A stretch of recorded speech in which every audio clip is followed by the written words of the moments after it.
Padmapukur youth ক্লাবের এই পুজো মণ্ডপ। রাস্তা দেখুন পুরো ফাঁকা, এই লাইন দেখুন পুরো ফাঁকা। এবছরের হিন্দু সমাজে দেখুন রাস্তা পুরো ফাঁকা। এখন কটা বাজে? হার্ডলি 10টা। রাস্তা পুরো ফাঁকা, প্যান্ডেলও ফাঁকা। হ্যাঁ, লোকেদের মধ্যে সেই আনন্দ উৎসবে, দুর্গাপুজোর উৎসবের আনন্দ, সেই উৎসাহ হিন্দুদের মধ্যে আর নেই।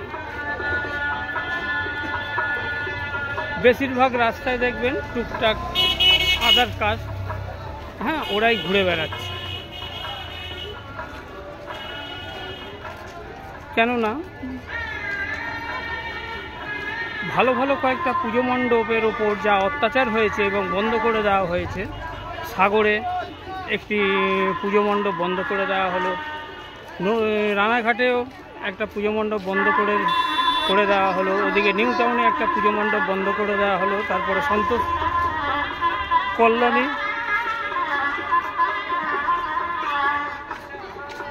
কল্যাণীর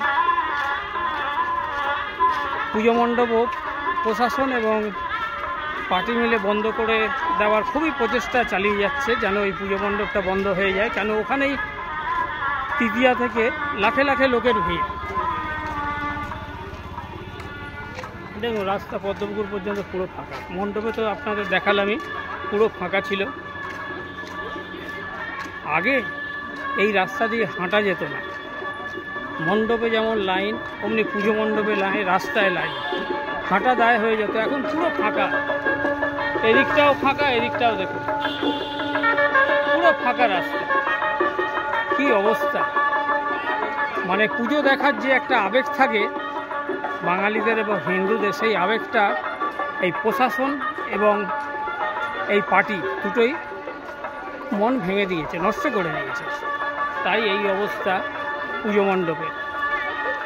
আর কি বলবো আপনাদের, প্রতিটা পুজো মণ্ডপে দেখবেন পার্টির পোস্টার। কার? আমাদের দিদি আর ভাইপো, এই দুজনের পোস্টার প্রতিটা ডায়মন্ড হারবার থেকে নিয়ে যেদিকে দেখবেন। ডায়মন্ড হারবারে কয়েকটা পুজো মণ্ডপে ছবি তুললাম, ওই পার্টির পোস্টারই পুজো মণ্ডপে লাগানো। আর পুজো অনুষ্ঠান এটা সবাইকে নিয়ে, এর মধ্যে পার্টির পোস্টার বা পার্টির ব্যানার এসব কেন থাকবে? আমার তো মাথায় ঢোকে না, এরা কি চায়? পুজো মণ্ডপে পার্টির ব্যানার লাগাবে, দেখাচ্ছে আমরা হিন্দুকে খুব, হিন্দুর পুজো পার্বণকে খুব ভালোবাসি। ওদিকে আবার হিন্দুদের দুর্গা পুজো, এত বড় উৎসবটাকে সারা বিশ্বে এই পুজো নিয়ে আলোচনা। হ্যাঁ, এই পুজোকে বন্ধ করে দেওয়ার প্রচেষ্টায় লেগে আছে। কলকাতায় সরস্বতী পুজো হতে দেয় না, কালী পুজো হতে দেয় না, বিভিন্ন জায়গায় প্রশাসন আর এই পার্টি আটকাবার চেষ্টা করে। আজ তারই ফলাফল দেখুন, রাস্তা পুরো ফাঁকা পুজো মণ্ডপে। এই দুঃখের কথা আর কাকে জানাবো?